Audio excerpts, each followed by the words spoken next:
Do you enjoy playing Pokemon? Do you enjoy a good challenge? What would you do if you could only sleeve up Pokemon cards that you personally pulled from packs? Anybody can find a deck list online, purchase all the cards, and roll up to locals. But in this series, I'm doing things a little differently. Inspired by Uncommon Energies Evolution series, I created Solo Evolution, a series where I open packs from every set in Mega Evolution, build a deck using only the cards I pull, and then take that deck to locals. With every new set I open, I add those cards to my existing pool, giving me more options to upgrade the deck and hopefully make it better. So far, I've opened Mega Evolution, Phantasmal Flames, and Perfect Order. This time, however, I'm going back to a set I originally skipped, Ascended Heroes. I skipped this set because there wasn't a traditional booster box available, and the products were marked up to such a disgusting degree that I simply refused to pay above retail. So I decided that for special sets like Ascended Heroes that don't have booster boxes, I'll open 18 packs instead of the usual 36. I'll be using the same rule for the upcoming 30th Celebration set. But back to Ascended Heroes. When it came to getting these packs, I had a hero of my own, my brother Ozzy. Ozzy somehow lucked into finding 2 collection boxes at Target, each containing 4 packs. That gave me 8 packs, but I was still 10 packs short of my 18 pack goal. And that's when Ozzy ascended even further. During a trip to Tijuana, Mexico, he found a premium poster collection containing exactly 10 packs. There was only one catch. The packs were in Spanish. But the cards were still completely usable for the challenge. For any Spanish language card I want to put in the deck, I'll simply use the English version as a proxy during gameplay. I think that's a fair compromise, and more importantly, it means we finally get to open Ascended Heroes.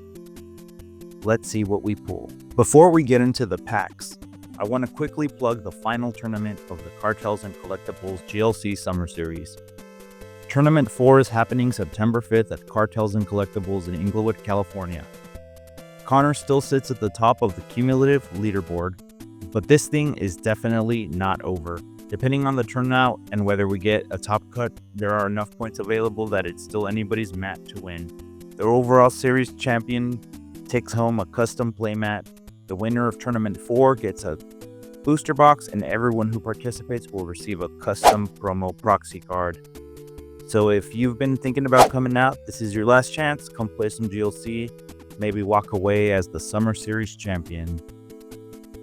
You can find the format and rules at gymleaderchallenge.com. Now let's open some packs. We're starting things off strong because in the very first pack, I pulled a Mega Frostlass. Not a bad way to begin the opening at all.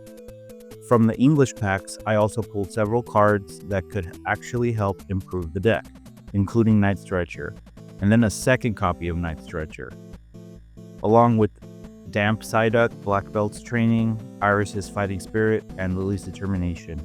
Then it was time to move on to the Spanish packs, and honestly these packs came through.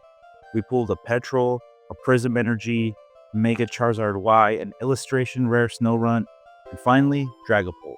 Not that it makes much of a difference because I didn't pull any Durcloaks. So even with part of the opening being in Spanish, we ended up with some exciting pulls and more importantly several cards that might actually have a place in the deck.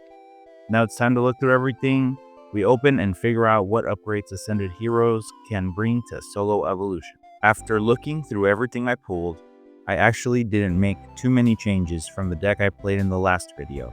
The first edition was my 4th copy of Lily's Determination, which means I finally have a full playset. I also added both copies of Night Stretcher, and honestly, this makes me feel like I'm cheating.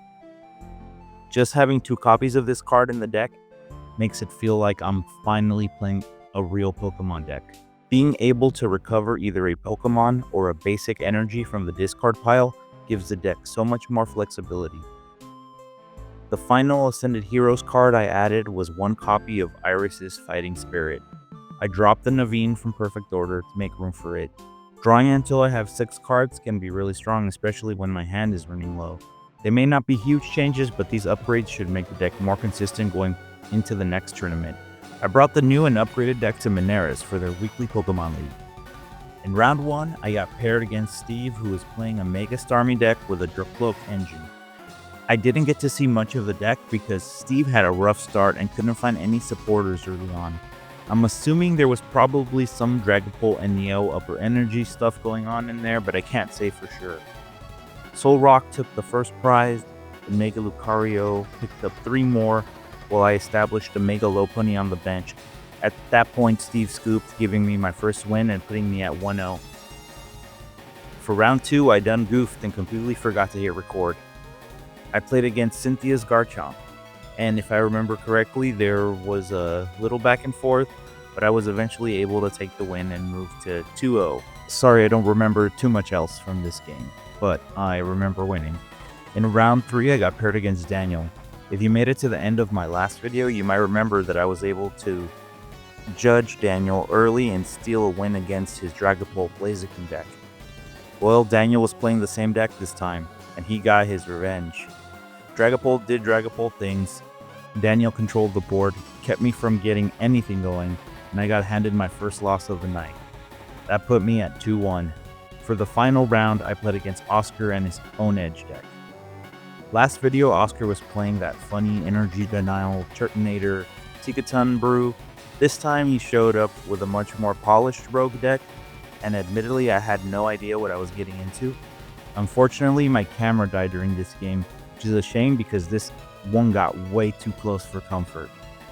I jumped out to an early lead and took the first 4 prizes, but then Doublade started hitting for some ridiculous numbers.